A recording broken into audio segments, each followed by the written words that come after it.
doctor Omar Bula Escobar. Bienvenido nuevamente a la barbería. Muchas gracias, William. Un placer estar aquí. Bueno, usted estuvo 30 años por fuera del país. Estuvo respirando otros aires. Se ve en el 82, ¿cierto? En el 82, William. En el 82 salí de Colombia, estuve en Bélgica unos 8 años. De ahí vine al Ecuador. Del Ecuador me casé con una ecuatoriana. Sigo casado con ella, orgullosamente casado. De ahí me fui para el Brasil. Del Brasil, larga la lista. Brasil al Sudán. De Sudán a Italia, de Italia a Egipto, de Egipto a Irak, de Irak a Panamá, de Panamá a Senegal, de Senegal a Etiopía y ahora acá. O sea que le dimos más o menos la vuelta al mundo con la familia, ¿no es cierto?, durante todo ese tiempo. Y sí, le da una óptica un poco más, un poco diferente, ¿no?, de la óptica local. Yo creo que me permite de alguna manera analizar las cosas desde otras perspectivas, gracias a Dios, ¿no?, me dio esa oportunidad. ¿Qué encuentra en Colombia ahora después de haber estado por tanto tiempo por fuera? Pues mira, ¿Cómo voy a Colombia? Grosso modo, yo no estoy muy contento, yo estoy triste. Yo estoy triste, ¿no? Y no me refiero al gobierno actual, me refiero sobre todo a las últimas décadas. Cuando yo salí de Colombia en el 82 hablaban de esta antigua democracia, sólida democracia. Éramos un país con un porvenir muy, muy claro, definitivamente, en el cual uno salía del país y obviamente había el folclore del Pablo Escobar y de los carteles, ¿no es cierto? Pero era una cosa folclórica. Hoy en día la cosa ha cambiado, nuestra democracia yo creo que ya no es un modelo, yo no la considero un modelo, está en un estado lamentable a mi modo de ver, y por otro lado, si antes nos identificaban y uno luchaba cuando estaba por fuera y decía, no, Colombia no es cocaína, Colombia es café. Yo creo que todos lo hicimos en el pasado alguna vez. Así es. Ya no lo podemos hacer. Ya es muy difícil decir que Colombia es café y no es cocaína. No puede. Colombia se convirtió en el campeón, es decir, Holanda es... En el paraíso del narcotráfico. Sí, Holanda es tulipanes, Sudáfrica es diamantes, Costa Rica es aves y Colombia es cocaína. Eso no puede ser, eso no puede ser. Qué doloroso. Y que la gente cierre las hojas ante un fenómeno, no solamente por cuestión de reputación, mucho más allá, y mucho más allá, como en un documental que hice hace poco, William, mucho más allá del consumo. La putrefacción de las instituciones, de la sociedad, de la cultura, la economía. Esto acaba con un país, y ha acabado con varios países ya. Y seguimos no estando conscientes de una realidad tan patente. Ese documental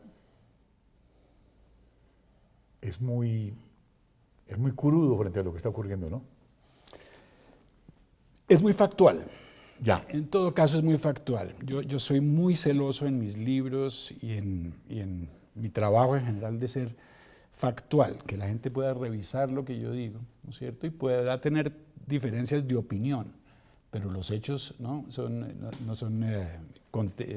pueden contestar. Entonces, el documental básicamente lo que hace es primero dar un marco general de lo que es el crimen transnacional organizado. Sí. William, un ente muy desconocido para muchos, pero omnipresente. El crimen transnacional organizado, en inglés Transnational Organized Crime, es uno de los fenómenos del siglo XXI de mayor influencia sobre la humanidad, para ponerlo a grosso modo, al tal punto de que constituye para los Estados Unidos, en su estrategia de seguridad publicada en diciembre de 2017, 2 prioridades en términos de lo que Estados Unidos debe hacer al exterior. Una es el yihadismo y el segundo, el crimen transnacional organizado. Y es dentro de este marco que se desarrolla el tráfico internacional de drogas. Es una de las actividades del crimen transnacional organizado, vinculado a muchas otras, a las armas, al tráfico de personas. El documental lo describe más o menos. Después lo que hago es dimensionar y sobre todo enfatizar, William, de que el narcotráfico de los años 80 no es el narcotráfico de hoy. A mí siempre me incomoda mucho cuando me dicen siempre ha sido así. No siempre ha sido así. El fenómeno ha cambiado radicalmente durante los últimos 30 años. Si en una época, y yo menciono en el documental, lo repito acá, si en una época Pablo Escobar decían folclóricamente que podía pagar nuestra deuda, hoy el crimen organizado puede comprar el Estado entero, con sus instituciones, sus economías, su sociedad, sus medios de comunicación. Y tenemos un ejemplo claro en Venezuela, lo tenemos al lado, ¿no es cierto? Sí, Es una de las primeras víctimas del crimen transnacional organizado claro. En el siglo XXI, básicamente. Después de eso, averiguar también, William, que se llama muy importante, porque me parece muy importante, es definir quién hace las políticas, quién define si luchamos o no contra la droga, dónde se están tomando esas decisiones. Y yo creo que hay muy poca información al respecto. El hecho es que desde hace más o menos 25 años hay toda una ola pro legalización de la droga, y sin discutir los méritos o no de la legalización, que puede ser, quién sabe cuándo, ¿no es cierto?, una solución, pero por el momento ¿sí?, la droga sigue siendo ilegal. ¿Sí? Y este proceso de 25 años ha ablandado, ¿no es cierto?, ha ablandado ¿sí?, la manera de ver el problema de las drogas sin ofrecer alternativas. Hay un grupo que se creó en 1996, el Global Commission on Drug Policy, del cual hace parte Fernando Enrique Cardoso, César Gaviria, Richard Branson, Kofi Annan, Ernesto Zedillo y otros. ¿El de Costa Rica también? También, Arias creo que hace parte. Sí, claro. Y este grupo está discutiendo desde hace 2 décadas y media, 25 años, la necesidad de encontrar formas alternativas para luchar contra la droga. Mientras vamos en 25 años, la última conferencia al respecto se fue de Naciones Unidas en el 2016 y no hemos encontrado alternativas, ¿no es cierto? La única alternativa ha sido bajar la guardia. ¿Y qué ha pasado mientras que bajamos la guardia? ¿No es cierto? Porque dicen que la guerra contra la droga ha sido muy costosa. Pues ha sido más costoso no librar la guerra contra la droga o librarla a medias. Y vemos cuál es el resultado. El resultado es una pérdida de una democracia entera, de un país entero, ¿no es cierto?, de 40 millones de personas sufriendo de hambre a nuestro lado. La democracia ha perdido mucho con el narcotráfico y yo creo que es una especie de monstruo que queremos, que lo metemos en un closet y no lo queremos mirar y no lo queremos afrontar, de una manera u otra, ¿no? Porque hay acercamientos prohibitivos. También está el acercamiento más liberal, ¿no es cierto? Castigamos a los que consumen o castigamos a los traficantes o más bien hacemos una especie de acercamiento más integral en términos de desarrollo sostenible, etcétera, etcétera. Bueno, hay que encontrar una solución. El hecho es que en 25 años, en el proceso de buscar esta solución, algunos lo han interpretado como libérenla, ¿no es cierto? Y ahora tenemos en este país un récord, 1.400 toneladas de cocaína, ¿sí? 1.400 toneladas de cocaína, un récord histórico, ni siquiera nacional, histórico, y eso hay que añadirle de la cocaína de Perú y la cocaína de Bolivia, ¿no es cierto? Estamos hablando... Pero le quitamos el liderazgo a Bolivia y el liderazgo al Perú en ese tema. Imagínate la ironía. Cuando yo escribí mi libro El Plan Maestro, que trata sobre todo con la penetración iraní y de Hezbollah en la región, Perú era el número 1, yo tenía en mi apéndice, era sobre el narcotráfico, y hablaba de Perú como el número 1 del mundo. Así es. Pasaron 4 o 5 años y nosotros estamos por encima del Perú y por encima de Bolivia. El problema ahí, y yo creo que la clave ahí, William, es que yo no creo que haya sido un error. Yo creo que el crecimiento de la cocaína en estos países es deliberado. Es deliberado, por varios factores. A ver. Por un lado, el castrismo, Foro de Sao Paulo, socialismo del siglo XXI, chavismo, como lo quieran llamar, básicamente adoptó la filosofía castrista en el sentido de que la droga era un arma revolucionaria, Claro. contra los Estados Combustible Unidos. Voilà, sí. para la guerra. Combustible para la guerra y una manera de penetrar las entrañas de la sociedad americana y podrirla, ¿no es cierto? Esa era la filosofía castrista. Ya. Con base en esta filosofía, pues vemos a Ecuador, que se convierte en 20 años atrás no era un país que exportaba cocaína, hoy es una potencia exportadora de cocaína. Venezuela, pues no me toca hablar mucho. No, pues por Dios. Es el narcoestado, ¿no es cierto? ¿El narcoestado? Es un narcoestado Qué tristeza. arquetípico, básicamente. Y muchos países de la región, el Caribe está invadido, América Latina está invadida de droga. Eso por un lado. Y por otro lado, hay también un negocio detrás de la droga. No el negocio del narcotráfico de la droga cuando es ilegal. Está el negocio de la droga legal, en el momento de que eventualmente haya una legalización. Y mientras que muchos en este contexto saltan y dicen, claro, legalicémoslo, y se acaba el negocio, no es tan sencillo, no es tan sencillo. ¿Por qué no es tan sencillo? No es tan sencillo, primero que todo, porque los que promueven la legalización no lo hacen de manera altruista ni desinteresada. Es muy claro que por detrás hay un negocio multibillonario, como en el caso de la marihuana. Fíjese, la marihuana comienzan en la misma época, a mediados de la década de los 90, comienzan a decir hay que encontrar otro acercamiento, entonces buscan una serie de alternativas, pasan por la marihuana medicinal, ahora llegan a la marihuana recreativa, se invierten literalmente cientos de millones de dólares en el debate pro liberalización en Estados Unidos, en Canadá, etcétera, etcétera.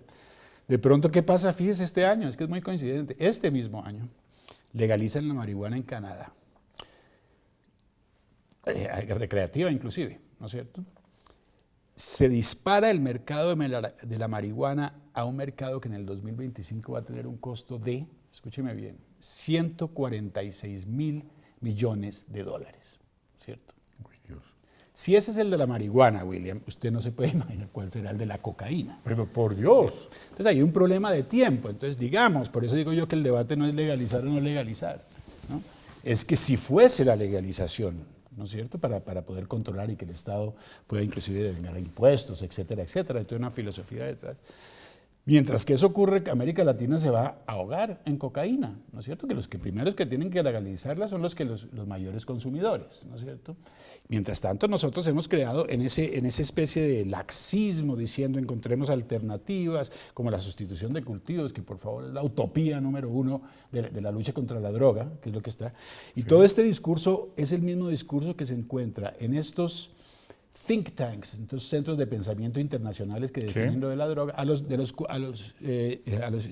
cuales pertenecen específicamente no solo el expresidente César Gaviria Trujillo, pero recientemente Juan Manuel Santos, ¿no es cierto? El segundo presidente que hace parte de esta, que viene pocos días después de su nombramiento a cuestionar el uso del glifosato en Colombia, ¿no es cierto? Desafortunadamente, Juan Manuel Santos, en ese grupo, sí, que depende de un personaje muy conocido y que la gente tal vez lo ve como demasiado estratosférico, a pesar de que es muy de carne y hueso y tiene una chequera y un banco y una casa como todos nosotros. Ese grupo depende de una persona que se llama George Soros, que es la persona que ha empujado la agenda pro liberalización desde hace 25 años. Y ese grupo de George Soros depende de otro que se llama el International Crisis Group. Y esto es lo más importante, William. El International Crisis Group está fundado en Bruselas y es el brazo derecho de George Soros. En todo lo que tiene que ver con la legalización de la droga, respaldo al acuerdo de paz, todas las políticas de género, la migración, muchos temas. Pero, ¿qué es curioso aquí? Que en el momento en que el actual presidente Iván Duque, a pesar de haber sido un gran luchador contra el acuerdo de paz y contra la JEP durante 4 años, porque ¿no? era un héroe en las tarimas diciendo que iba a acabar con esto, hay que verlo hablar de la JEP, ¿no es cierto? Esto es un arma maléfica del narcotráfico, de pronto objetó seis artículos de manera cosmética y ya se los bajaron, obviamente. El hecho es que toma posesión y lo primero que hace es viajar a Bruselas, donde respalda el acuerdo de paz intacto ante la Unión Europea, ¿no es cierto?, que sabemos que hace parte del brazo globalista pro Soros internacional, ¿sí? Pero peor, eso no importa, un presidente tiene todo el derecho de ir a respaldar un acuerdo delante de una organización internacional o dentro de otro país o otra nación. No, de ahí pasa al International Crisis Group a anunciar formalmente su respaldo al acuerdo de paz. Eso es un respaldo directo a esa política que hay por detrás de George Soros en este país. George Soros está en este país muy presente, no es ningún mito. Está tan presente que la administración Trump lo sabe, y lo sé que lo sabe, de varias fuentes, inclusive el pronunciamiento de Trump con respecto a Iván Duque recientemente. De eso iba a preguntar. Sí, eso no fue un pronunciamiento, mire, está entrando mucha droga, esto es un análisis. Trump tiene un equipo un equipo Él no va a decir eso así por ahí, así por decirlo. No, es verdad que Trump tiene sus cosas que se le salen de vez en cuando y eso hace que Trump sea Trump. No hay nada que hacer. Pero esto no fue así nomás. Esto tiene que haber habido un análisis muy claro sobre todo de la voluntad política. De la voluntad política de implementar una política antidroga efectiva desde el punto de vista punitivo, ¿no es cierto? Y yo creo que no se la ve, es el caso. Venezuela sigue viviendo de nuestra droga, el caso venezolano somos nosotros, la materia prima, ¿no es cierto? Somos la materia prima de droga del Ecuador, somos la materia prima de droga que sale por el Brasil, que sale por el Caribe, que inunda Centroamérica, que llega a Australia a 300 gramos. Entonces, ¿qué estamos haciendo para eso? Para evitar eso. Es que nadie ha visto el tamaño de este monstruo. 330 gramos, un gramo de cocaína en Kuwait. 300 dólares un gramo de cocaína en Kuwait. $300 en Australia. ¿Y qué pasa? Han encontrado ahora, William, como le digo yo, por haber estado por fuera tanto tiempo, veo las cosas con cierta amplitud global. Obviamente. ¿Sí? Encontraron 15 toneladas de cocaína pasando por Bangladesh hacia la India. También llega al mercado chino, está todo el sureste asiático que está subiendo en calidad de vida y las élites están empezando a consumirlo. En otras palabras, este mercado está casi virgen. Solamente hemos inundado las Américas y Europa, que está inundada de cocaína también. Nunca en la historia de la humanidad ha habido tanta cocaína en el mercado. Y ese cuento del consumo y la demanda es uno de los cuentos más desuetos y obsoletos que existe, ¿no es cierto? El mercado de la cocaína es un mercado global. El segundo consumidor del mundo es Brasil, ¿no es cierto? Ya no es Europa. Lo consumen en muchísimos países, inclusive africanos. África está inundada de droga latinoamericana. Nosotros somos un foco infeccioso y en el proceso nos estamos matando a nosotros mismos. Por Dios bendito. Desafortunadamente. Entonces, ¿cómo vamos a parar eso? ¿Qué vamos a hacer? Pues a mí me parece que todo comienza con la información y usted lo sabe mejor que nadie, William. Tenemos que informar a la gente y la gente tiene que saber que cuando se opina sobre la JEP, sobre las mingas indígenas, sobre los estudiantes que salen a las calles, sobre todas esas cosas. Pero las mingas indígenas, ¿qué son? Ellos allá lo que tienen es montar un negocio. Pues las mingas indígenas están en el sitio de donde crece la coca en Colombia. Es que no hay que ser un genio. Como lo hablábamos aquí antes de esta barbería con el maestro Plinio Puleyo. En Petit Comité se discutía el tema del sur del país. Entonces el país no nos pertenece ya, le pertenece a otras posiciones frente al país, frente a la democracia, frente a la economía. Totalmente. Cuando uno ve, y en ese documental, quien tenga la oportunidad de ver lo que se llama La droga no crece sola. La droga no crece sola. La droga no crece sola, sí. Básicamente la droga se planta y se planta con un propósito, ¿no es cierto? Ah, claro. Cuando ven los flujos de cocaína que salen de la costa ecuatoriana, de Tumaco, de Buenaventura, es una cosa impresionante. Yo estuve allá personalmente, me fui hasta Limones y a San Lorenzo, donde puso Guacho la bomba. Es un modus vivendi la cocaína. Los jóvenes hacen viajes de $60,000 a Costa Rica, regresan, coroné, eso es permanente. La juventud, el joven que estaba vendiendo algo en la calle el día siguiente está con una casa, 3 carros, al cuarto día está muerto. ¿No es cierto? Es una lógica, es dantesco lo que hay en Buenaventura y en Tumaco y en esa costa. Es dantesco. Ahora sí, ¿no? Y obviamente Nariño. Nariño es el primer productor de coca. Alguien me va a tener que explicar qué es lo que no entienden, sinceramente. Tenemos hectáreas de coca cubriendo de verde todo el sur de Colombia y el Catatumbo y otras regiones de Colombia. Tenemos carteles de droga presentes por todo el sur de Colombia y otras regiones del sur de Colombia, además con los carteles mexicanos, entre otros. Muy presentes. El de Sinaloa muy presente y en Ecuador muy presente. Muchísima información al respecto. Y en Perú y en Brasil. Esto es global, ¿no es cierto? En América Latina. Tenemos en este momento la mayor producción de droga de la historia, pero nuestro problema sigue siendo los indígenas. Son problemas. ¿Quién ha dicho que no? La suerte de los indígenas es una cosa muy importante. Nuestros estudiantes también, su suerte es muy importante. Pero si no miramos atrás, si no vemos la causalidad para responder su pregunta de qué hacemos, comencemos por informarnos. Cuando se discuten todas estas cosas, como decía yo, como las JEPs, los estudiantes, tenemos que saber qué intereses hay pues detrás, por qué hay estos debates, qué es lo que se está buscando, cuál es el background, cuál es el telón de fondo, ¿sí?, que hace que las cosas se muevan. El telón de fondo para mí es de manera muy simple, es, ¿sí?, miles de millones de dólares de la droga más más rentable que ha existido en la historia de la humanidad, de la cual nosotros somos el número 1, deshonrosamente. Es horrible eso. Deshonrosamente. Las cifras que uno ve en ese documental son aterradoras. Son aterradoras. Y yo hice un cálculo, William, digamos que 1.400 llegamos ahora, ¿no es cierto? 1.400 toneladas. Dividámoslo a la mitad, 750. Y multiplíquelo por los 10 años de Juan Manuel Santos más un año de Duque, los 9 años en total, 8 de Santos. Uy. Eso representa 750.000 kilogramos de cocaína a un precio promedio mundial. Yo le puse 30.000 porque está, depende. Estamos hablando de 24.000 millones de dólares anuales, de 216.000 millones de dólares en 9 años. ¿Dónde están? ¿Dónde está esa plata? ¿Y dónde está la plata de las hectáreas que están plantadas ahora? Es como si fuera un mundo aparte, ¿no es cierto? Dejemos que eso exista y aquí defendámonos nosotros en todos los otros aspectos de la vida cotidiana, ¿no es cierto? No, esto es claro que hay un vínculo, todo lo que está pasando en este país tiene que ver con eso, ¿no es cierto? Es claro que somos el número 1, es claro que estamos invadidos y es claro que no hay... El Catatumbo ya no nos pertenece. Para nada, en absoluto. La costa pacífica, perdida. Totalmente. El sur del país, perdido. Totalmente. ¿Y a las manos de quién? De la industria de la droga. De la industria de la droga. Es un hecho. Esa es la nueva economía. Si nadie sale a marchar contra la droga, usted se ha dado cuenta. Nadie.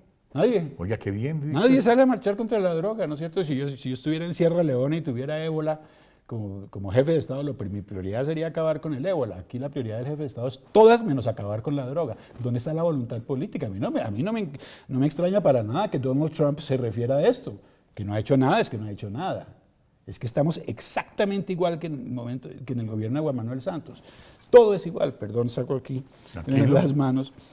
El acuerdo de paz intacto, la JEP intacta, ahora sabemos que está intacta. La impunidad generada por Santos, intacta. El narcotráfico que creció con Santos, intacto y creciendo. Aquí no ha cambiado nada.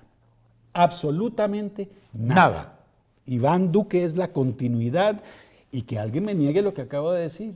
No está intacta el acuerdo de paz, no está intacta la JEP, no está creciendo la droga, no siguen impunes los criminales. El que me niegue eso, nos ponemos a discutir. Para mí, factualmente, yo soy un hombre de resultados porque soy administrador al fin y al cabo, ¿no es cierto? Sí. Factualmente no ha pasado nada. Es peor aún. Lo que está pasando con este gobierno es que le está dando terreno para que estas cosas ocurran. Si uno les da terreno, pues la gente coge el terreno, ¿no es cierto? Y entre uno le da la mano y se cogen el brazo, sabiendo sobre todo cuando se trata del narcosocialismo, ¿no es cierto? Esa campaña no acabó porque eligieron a Duque. Ellos tienen un programa de largo plazo y de años adelante. Es obvio. ¿No es cierto? Y eso lo van a cumplir, y lo están cumpliendo. Y más fácil será cumplirlo si tenemos un presidente blando, tibio, sin autoridad, sin ningún tipo de autoridad. Lo que acaba de hacer es ceder. Hoy estaba escuchando, de pura casualidad, porque pasé el canal a los líderes indígenas y decían, es que 860.000 millones de pesos les preguntan y es suficiente. No, pero hay 860.000 millones y usted no se ha dado cuenta de la cantidad de gente que necesita atenciones. ¿Y la Guajira? ¿Qué hacemos con la Guajira? Los niños muriendo, no tienen cómo salir los guajiros no tienen cómo salir a hacer huelgas porque no se pueden mover.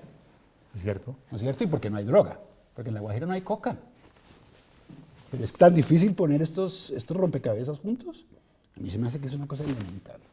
Elemental. Yo estoy muy decepcionado con este gobierno, lo digo. Siento que Iván Duque me traicionó. A mí, mi voto fue una traición. Una traición, ya me había traicionado Juan Manuel Santos, me traicionaron otra vez, que es feo ser traicionado 2 veces seguidas. Sí. Muy feo. Pero la traición es clara. Es decir, dele tiempo, es que el tiempo es relativo. Si yo tomo la decisión del acuerdo de paz en el día 1, es decir, lo sigo apoyando, eso es inmune al tiempo, eso es irrelevante. Ya tomé esas decisiones de largo plazo. ¿Cuál tiempo?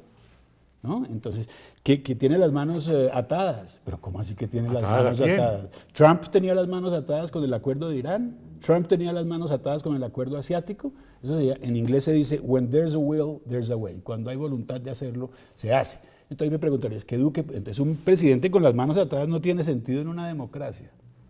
Si un gobierno le ata las manos al gobierno entrante, entonces no hay alternancia. No hay nada. No hay alternancia. Que se quede el anterior. Que se quede el anterior. Y por eso claro. es que entonces, o se las desata y crea un gobierno suyo, de Iván Duque, propio, O si no seguimos simplemente, Iván Duque seguirá a la sombra de Juan Manuel Santos y los dos a la sombra de George Soros. Para mí no me queda duda.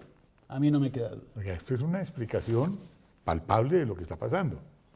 Usted, como lo discutíamos en una histórica reunión que tuvimos en casa de una persona muy cercana a nuestros afectos, la situación está muy complicada. Y son personas de todas las tendencias políticas con quienes participamos, donde su señoría fue la voz cantante explicando todo lo que estaba ocurriendo. Y ahí se nos ocurrió la idea de que usted viniera hoy aquí. ¿Por qué? Que el doctor Omar Bula Escobar es un hombre que sí conoce lo que está ocurriendo en Colombia.